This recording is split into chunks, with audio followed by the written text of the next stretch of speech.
Friday. What a beautiful Friday. It's coming to the end of the summer. Our children are going back to school next week. Hooray! There's sadness from all the parents as well. Crying because our kids are going back because they're driving us feckin' mad. I second that. Mad. But yes, and we're going to have 28 degrees this weekend as well. So yeah. I am happy. I am sad. I am joyful. What else more can I say?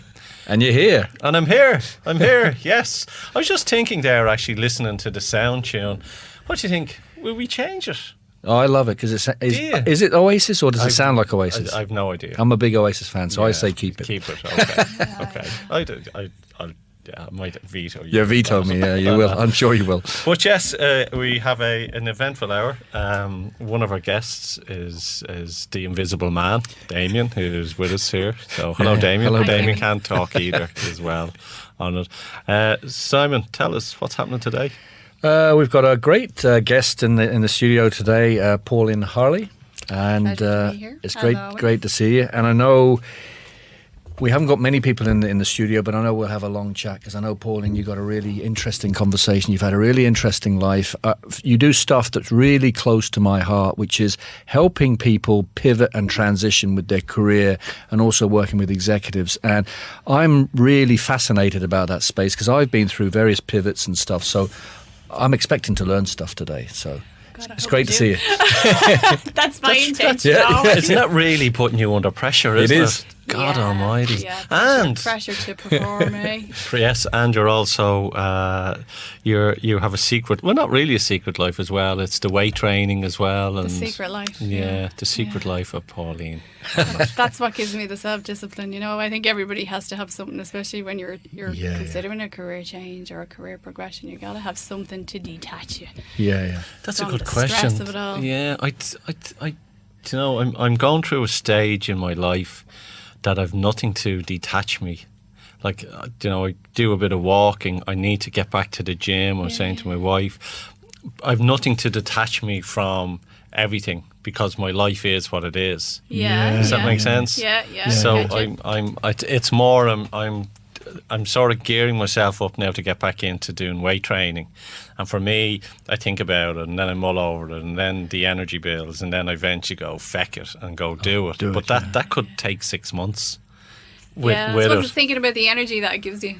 It's the biggest thing is the motivation doing it. I don't mind going out strolling the dog, like I was doing Qigong this morning as well. But it's really, I'm more now thinking, I need to get fit. I'm not thinking that anymore. I'm thinking, how am I going to be in 10 years? That's what my motivation is now. How am I going to be in 10 years' time, in 20 years' time? I think that way as well, like kind of that future focus. But like, I think, you know, from a personal and professional level, we're always kind of thinking, you know, what do I want to be?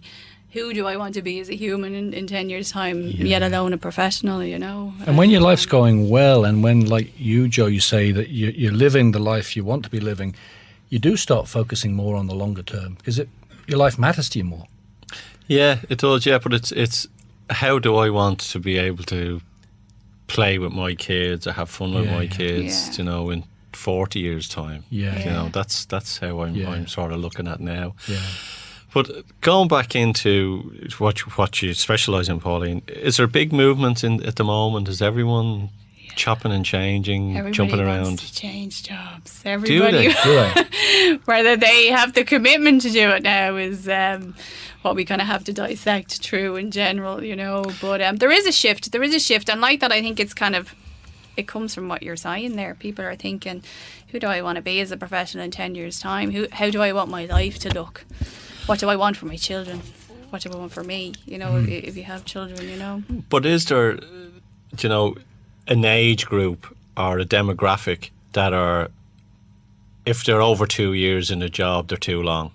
Oh yeah, definitely. Yeah, I mean, that's your early 20s. I mean, you know, mid 20s. Well, you know, they're not my niche, but I see it because, you know, I hear it from my own son, who's now a career professional. He's 23, and a lot of people are, you know, 2-3 years, they're like, they want to keep moving, they want to keep adapting, they're constantly progressing, they're looking to the future as to what's coming, and they're training themselves in those areas, which I think is actually admirable of them, because I know in my day, you know, I'm 43 now, I didn't do that, and I think they're right, and there's a lot of, you know, conflicting arguments about, can companies hold on to staff? They're not loyal, but at the same time, they're right to look at all their options. Yeah, looking at the options, but if someone changes career or goes into another industry, it takes usually 6 months for that person to really sort of get hang of the demographics that's going on.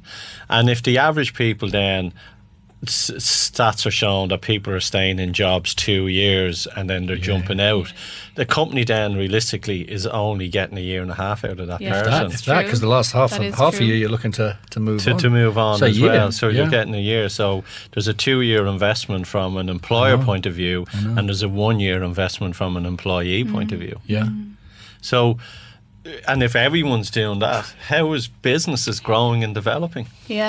Yeah, true. It's, I mean, you know, as I said, it's their prerogative, but it's up to companies as well to find what they can do to actually retain the staff, you know. And a lot of what I hear, not from that age group, but obviously older age groups, I deal with people kind of late 30s, early 40s upwards.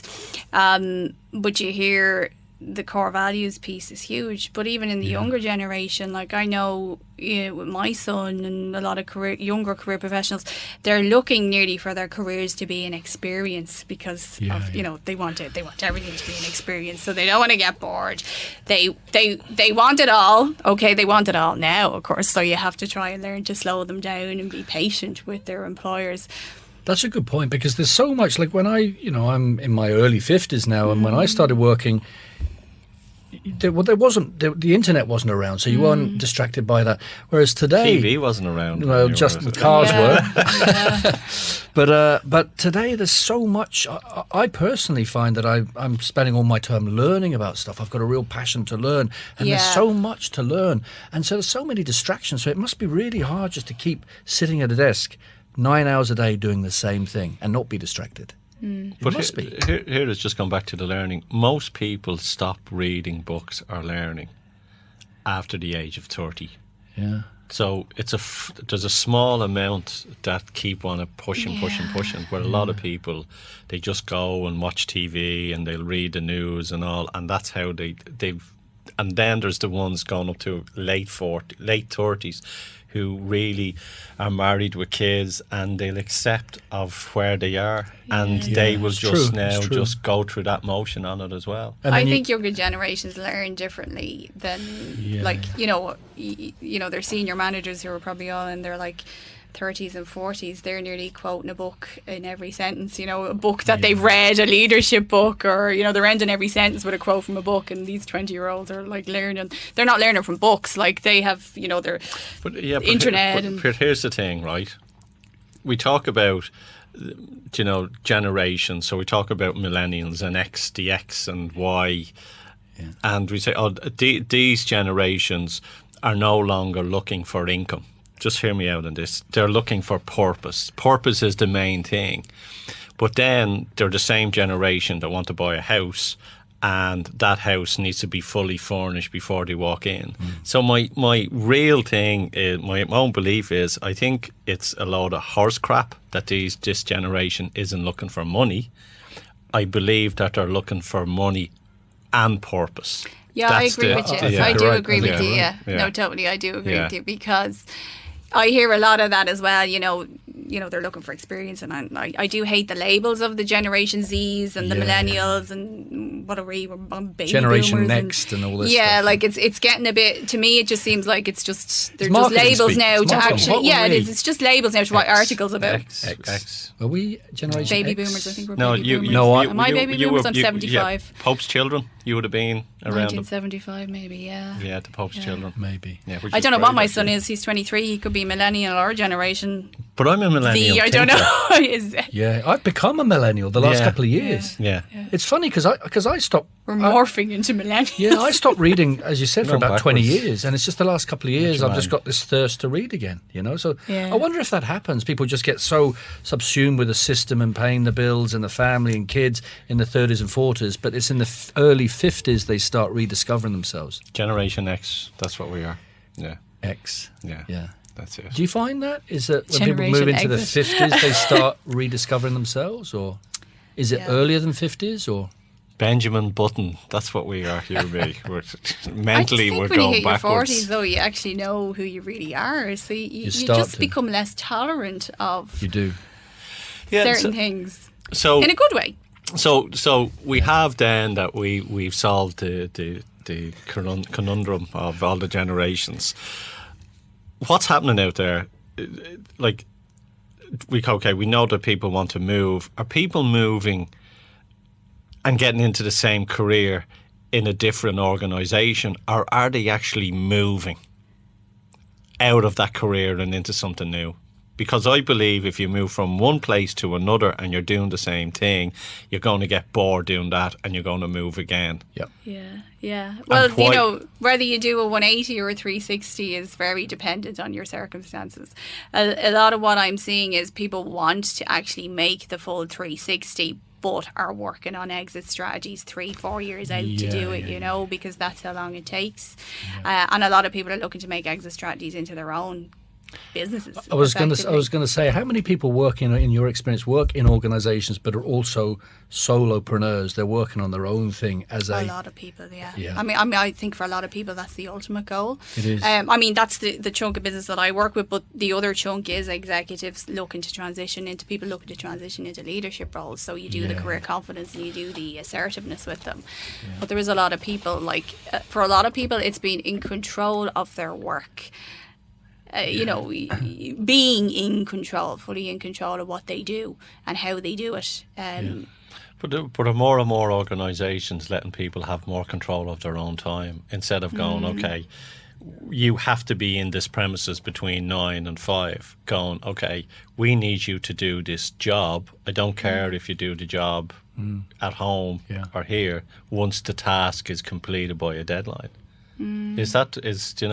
I mean, the organisations have to be commended 'Cause now for the Vodafone level do of that, flexibility and- that they're giving people. But I still think there is that in some organisations there is still a level of mistrust that if a lot of people are working Some people can't. remotely, and a lot of people just can't do it either. They just Actually- get too distracted. Yeah.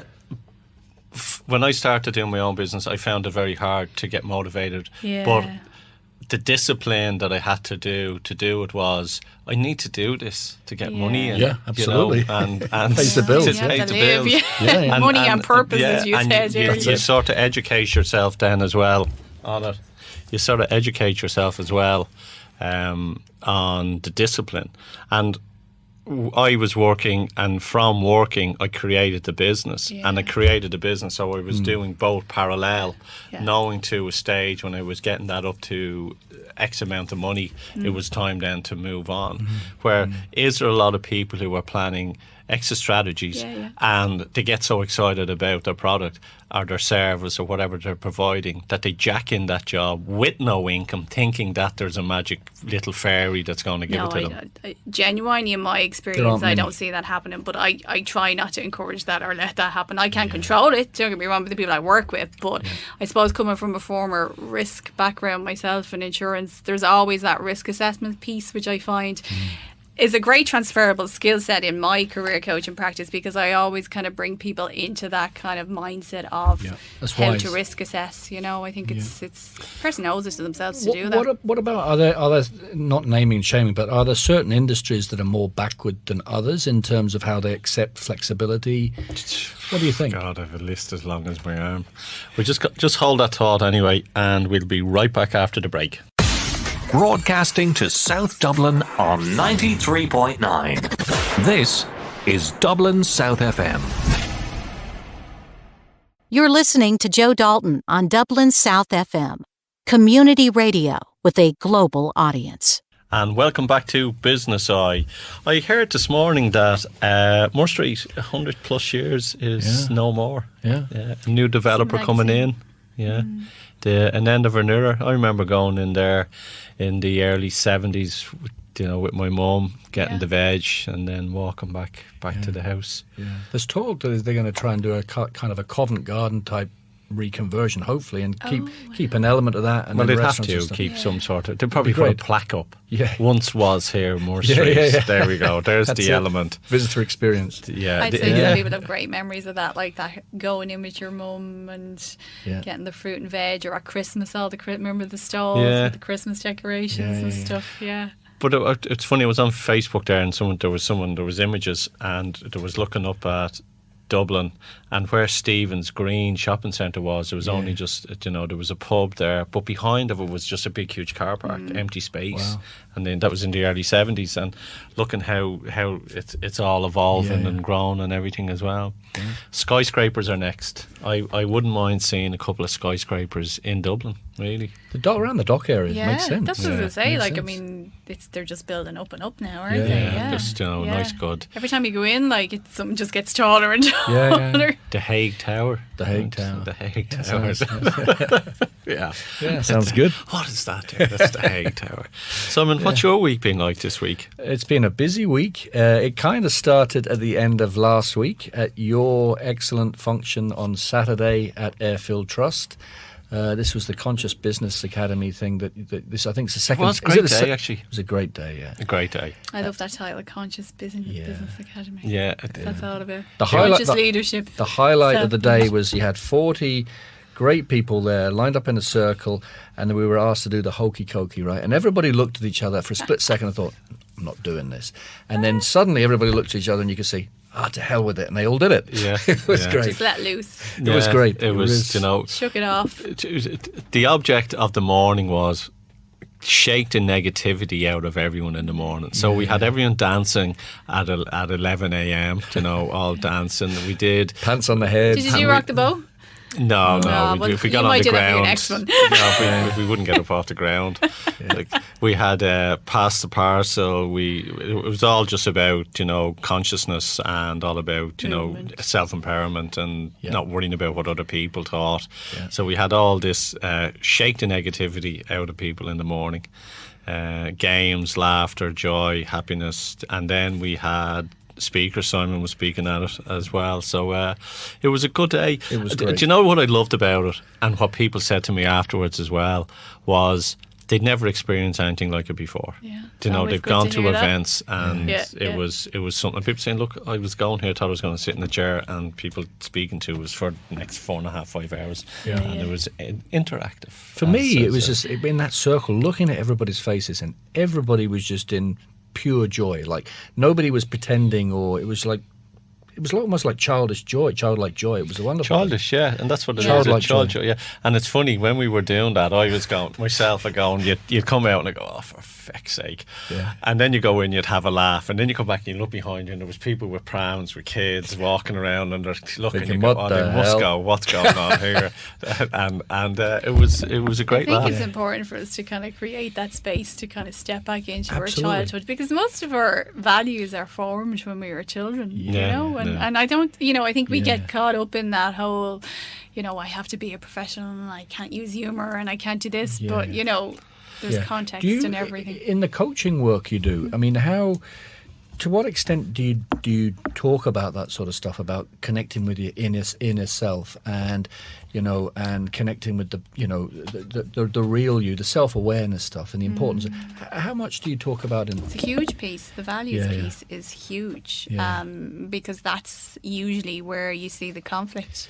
And people don't actually realise how important their values are to them and what they're actually tolerating. Until they're pushed what to the they edge. believe about themselves as a professional and their work. I would have never That's done values work until like my 30s when I started training and, as a coach. And to me, it blew my mind. How did I go through life to my mid-30s and not actually realise that I was so far away from who I really was as a professional. That's a great point, because like over my career, people have pushed me over the edge and they've accused me of being lazy or too quick or whatever. But the one thing that used to really get to me, but I didn't understand it, was when people called into question my ethics. It used to drive me nuts, right?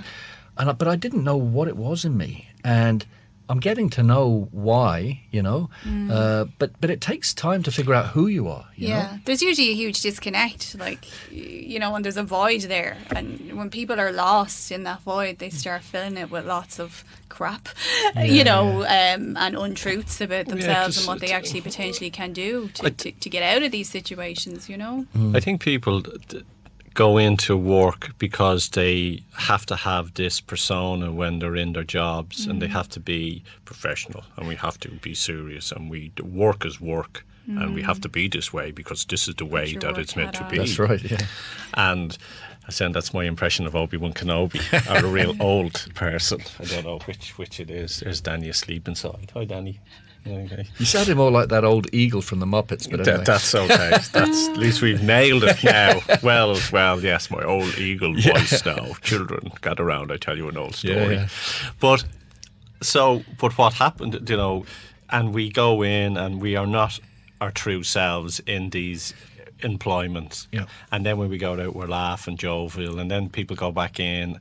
And it's really, by doing that, the industries that people are working in are all false, because organisations are people. So they're all running on a falsehood.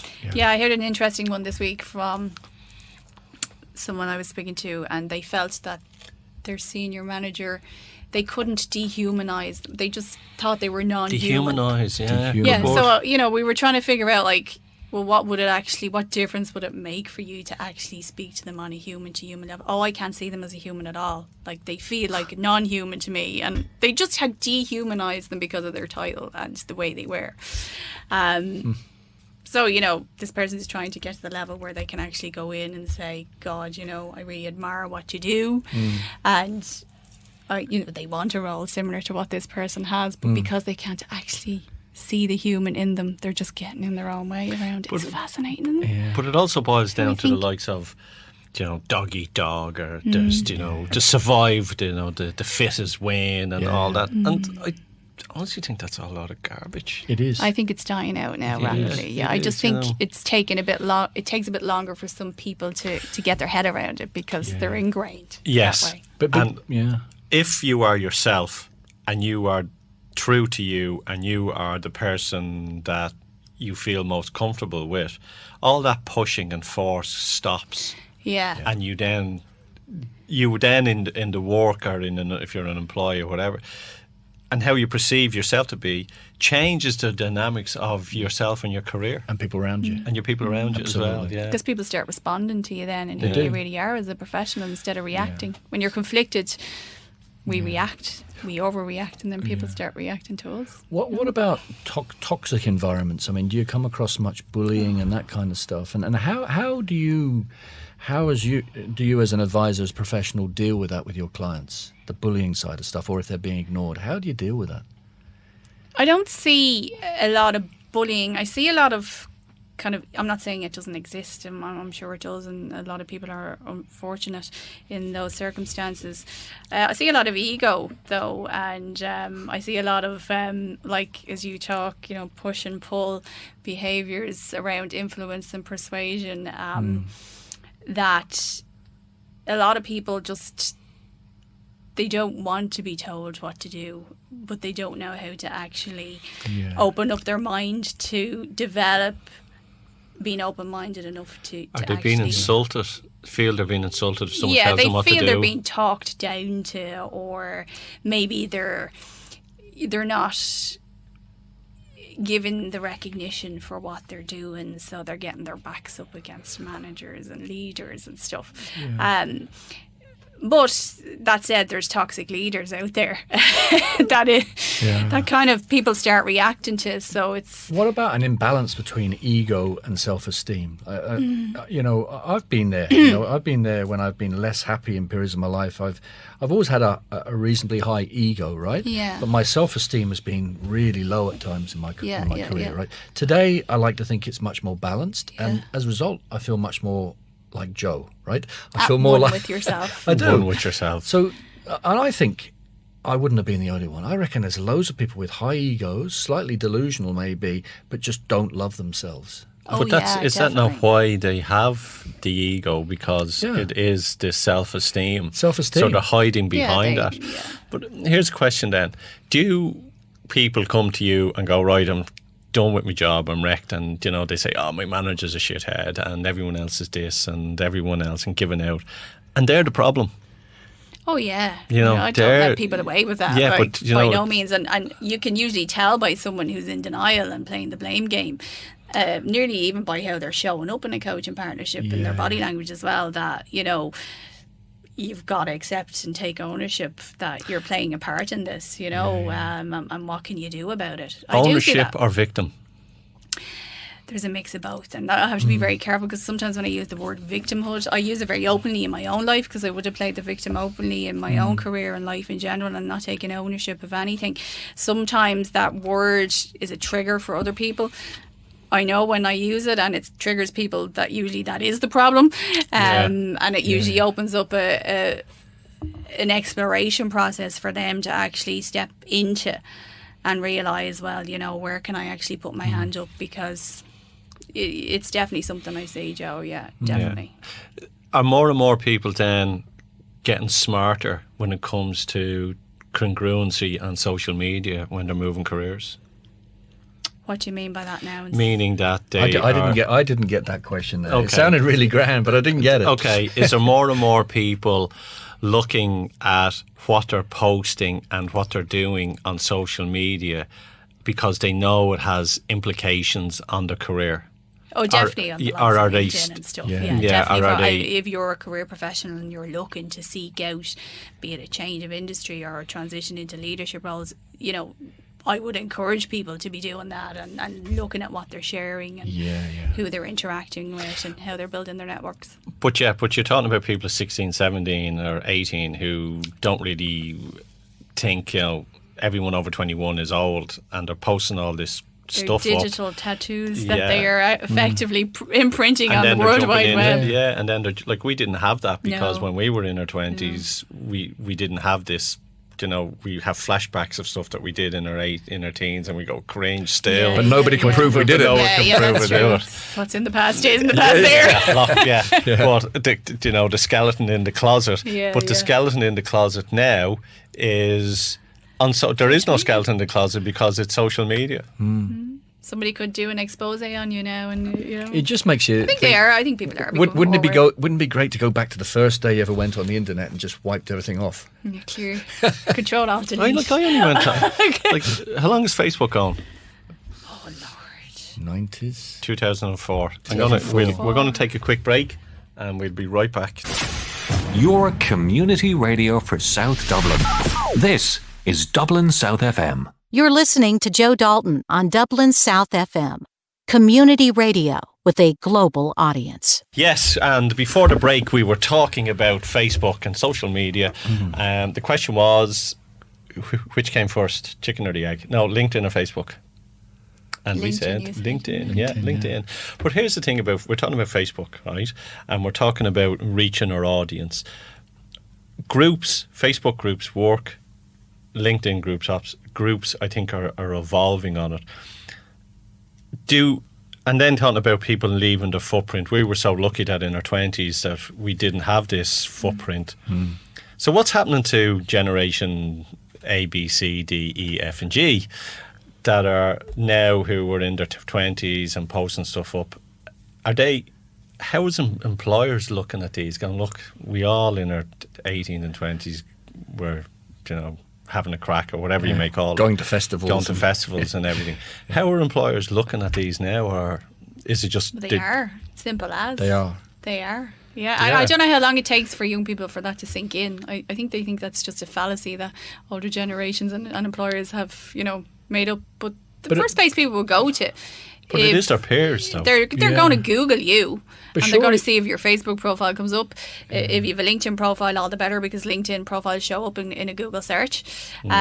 So if you're a young career professional or any career professional, you'd want to make sure that if you're applying for roles and stuff, that your LinkedIn profile is pretty hot on the mark. But surely companies have to start getting more liberal, because as generations are getting more liberal, there's companies are going to have isn't to. There, and there's everything context, though. I mean, they're going to have to allow for people to be human as well in their social media profiles. But there's a limit to. When I first started working in London, in this day and age, you do as well. Some images up on my Facebook is cringe, and I can't get rid of them. Not that they're bad. I had to wear a suit and a tie every Yeah. day in London back in 89, 90. Like, when I look back, it's just mad, isn't it? Why? 5 days a week, a suit and a tie. Yeah, well, that was it. Like, I honestly believe in 100 years down the road, they'll have a picture on the wall with a tie, and they go, What's that? people in, What's that, 21st century used to wear this piece of cloth around their neck. Like a Coloured. noose, dragging you to work every day. Like, why on it? But what's happening with you? What is your age group that you work with? My age group are early 40s upwards. Early 40s upwards. Late 30s, but definitely 40s upwards. And they're Male and female? the majority of my niche is male. I'm actually starting to be approached now by females who are looking to transition into executive roles, which is brilliant. And can't wait to get my teeth into some of them now. And what do? You kind of sit down, have a consultation with them, and then do you go, okay, the next step is let's look at your CV, and do you help them down with their interview techniques and everything as well? It's the assertiveness piece and the leadership skills that a lot of people are looking for. How to actually present themselves, how to actually tell stories about their careers instead of getting bogged down in the technical side of it, because a lot of people get bogged down in the technical side of it, and it's trying to get people focused on where they excel and what value they can bring to a company. So what do you do? So you get somebody's CV. Do you then look at that CV and do you then look at it with a view to influencing the person in front of you that this is the things that they should shine a light on themselves over? Or how is that what you do? Do you break it down? I don't write people's CVs. I never write people's CVs. What I do is we sit down and we look at them and we look at the words. And we really dissect them in the sense that, is that really who you are as a professional, and how can you tell a story about that in an interview situation? What about video CVs?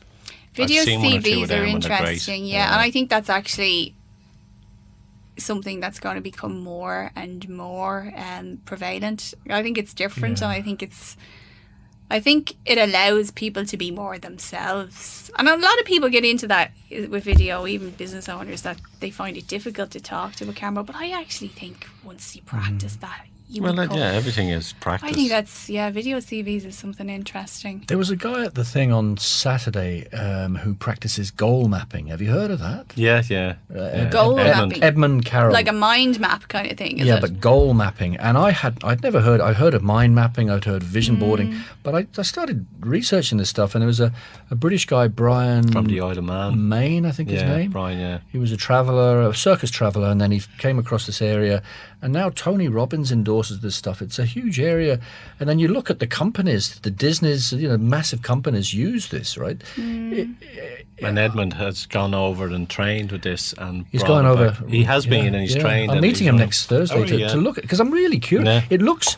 I'm normally skeptical of these things, but this looks really powerful. Goal mapping. So, is it a process of where you have a short-term goal and a longer-term goal? But it's breaking it down. There's a process that's in it. And it's about matching your subconscious with your conscious mind, apparently. I'm meeting him next week to discuss more, but I'm always really interested in Actually, this when you stuff. meet him, I'll meet him with you, because he wants to meet him when we do two birds at the one. Okay. On it.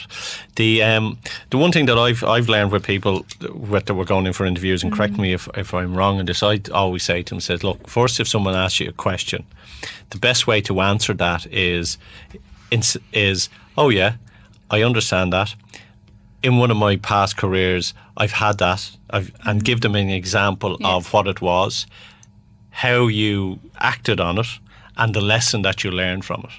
Instead of going, oh yeah, well if that was me, I would do this and I would do that, and there people go, okay, but if you can relate to a question that's something happened in your past, don't tell them, show them that you actually did it. And that's huge. The self-preparation piece is huge, and actually the questions that you ask yourself before you go into an interview enable you to show up more calm and confident. I give people guidelines on this, on the list of questions that.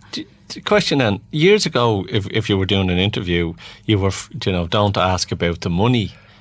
Do you know why? Do you know how much is the pay? He's asked how much it is. On what the salary guides are for. But should you not ask that? People say, "Oh, wait." You should, yeah. Ask that in the first interview because money you don't has to be do a core value for people in this day and age. I think a lot of people run away from it, but it has to be a core value. Yeah, because you don't want to be spent ages and ages. Like with my consultants, I say, tell people what your prices are up front. Yep. Because you don't want to be going way down the road and then they're going. It just cuts it all the time wasting then. So what is it? And there was another thing as well, which you were frightened. They would say, "Oh, don't holidays. Don't ask about holidays. Don't ask about benefits, pay. any benefits. Don't ask. Yes, no. I just want the job. I love the place. I think employers are just more open to that stuff now. They're becoming more transparent. Like what's standard now? Is an iPhone standard or a phone standard? Is a laptop standard? Are these standard things? Car, phone. My son has 3 laptops. Wow. But are these standard things, packages? All these benefits and stuff, Are they as a laptop? Like a phone? Is that part of a package? I'd say yes. Laptop probably. I don't know. Yeah. What else would be? Gym again. I don't think Ian is a gym membership, but I think there's options to kind of take them. Health insurance is a big thing, pensions. Well, the pension is law now, isn't it? Yeah, they have to give them their pension. But, they give them a lot of stuff nowadays that we didn't see. I think I started in my career on £6,000, and I did tell my son, serious, and he'd just be looking at me. Is that a month? Yeah, definitely a month. Yeah. Definitely a month. But it's £6,000. Imagine going back to the early 90s. But, but I think, as you say, talking about money and benefits and stuff, you need to be upfront and know what you're looking for. Yeah. What about stress? We mentioned this during the break. So when you're working with a client and you're noticing there's stress factors, there's stress indicators, how do you navigate through that with the client in terms of, because you can't get too deep into that world. Everybody suffers from stress. Everybody. And a little bit of stress is good sometimes, isn't it? But it's when it actually turns into a fireball and you start burning out that you have problems, But do you find some of your clients start opening up on you? Yeah, but I have to hold that space for them, it's really, really important and not to let them go back down rabbit holes. Yeah, so there's big responsibility in managing that dynamic. So I was just doing a calculation there on my first job. For 6,000, was it 6,000 a day? 22,000 a year. That was at 17. Wow. Yeah, that was one of my first jobs. I think of my £6,000 was phenomenal. That was. That's not today's money. It's pounds back then. Pounds, yeah. That would have been. So when you work it out now with the rate of inflation and stuff and what it is now. 17, yeah. Wow. Yeah. And in my 20s, it was about 10 grand a month. Were you stressed in that job, Joe? No. What's the most stressful job you've ever had, Joe? The most stressful job I've ever had? God, that's a very good question. Yeah. I've never thought of asking you. Yeah, conditioned to be working, and when I lived abroad and was working in Germany, we were 7 days a week. So cars. we were own. You're like a dealer principal. You had your own agency. Yeah. But it was 7 days a week. So it was taking 2 weeks holidays a year. So the stress was you worked every day. Yeah. And you took just 2 weeks off, and you come back here for 2 weeks, and you'd basically go on a bender for 2 weeks. And then you'd go back and you do the 7 days a week, and you'd have stress in that and all. Yeah, no, I looking back now, none of it was. At the time, you may have had moments that you were stressed, but the job itself or the people around you, there's jobs I didn't like. Yeah. You know, Me too. It's important to be able to distinguish, though, isn't it, between a little bit of stress and whether you are truly burning out. But that's the self-awareness piece. That's right. You know, and a lot of people just kind of think, yeah, I'm grand, and then all of a sudden they just flatline. Like, That's a great point. Gone. That's a great point. But then again, there's a lot of people who actually overwhelm themselves, you know, unnecessarily and Exactly. cause unnecessary stress. There's been careers where you've gone, what am I doing here? This is I know wrecking all my about that, head. yeah. You I know? remember I was legal counsel for Dell. This is 16 years ago, and every night I got an email into my inbox. This was like late at night, and my job was, you know, when you they used to get those pamphlets through the newspapers with the Dell things, like the 20-page pamphlets, and then in the small print at the bottom, which nobody reads apart from lawyers, was the T's and C's. They called it the bird seed. Every night I had to check from a legal perspective that stuff. It drove me nuts, right? Because it was high pressure. I had to get it right. I had loads of these documents coming over to me from marketing department. And looking back, I can't actually tell whether that was stressful or whether I was just burning out. I can't tell. I think it was the latter. Like, I knew someone who was he was the press guy for Leinster, and he had to watch all the young under 21 players, what they were putting up on Facebook and Twitter on the weekend.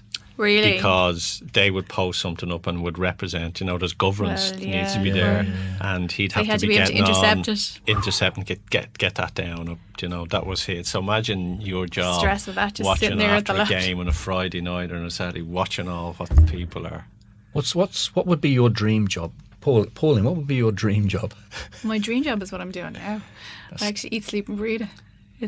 I just love it. I don't think I wouldn't change anything for the world. Yeah, I'm the same. What about you, John?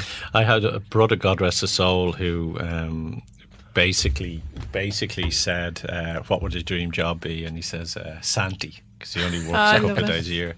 Yeah. We're wrapping up. Where can people find you if they want to use your services? You'll definitely find me on LinkedIn. Yes. Pauline Harley. Yeah. My website is www.paulineharley.com. Sound. And you're not on Facebook. I don't do Facebook. And you have videos up on YouTube as well, don't you? Yes, we have a Tuesday Talk series that me and Gay Moore were doing with business owners, real humans behind the business. So you'll find that there as well. So I reckon people to look at pretty your LinkedIn prominent on post. Google. If you Google me, I'll come up. My digital tattoo is there. It's a good one though. And SimonHaigh.com. Simon, what's the plan for you for the rest of the week? For this weekend? Next week, I've got a couple of keynote speeches I need to write. I've got a couple of pictures I need to put in, and I've got to finish off the syllabus for the IES college. I'm doing a 12-week program on negotiation with American undergraduates. So busy. Yeah. Yes, and myself, I'm doing a keynote next week as well, and we're doing Change Your Mind, Change Your Life. We're setting that up to do it in Galway on the 5th of October. So we're going to be doing that, and I need to run get a mastermind out in the next 6 weeks as well. So until that, folks, I would like to thank everyone for listening, and I'd like to thank Danny, our engineer, for doing a great job inside. Thank you, Danny. Paula, thank you for coming on the show. Simon, thanks a lot. And folks, take care. Bye.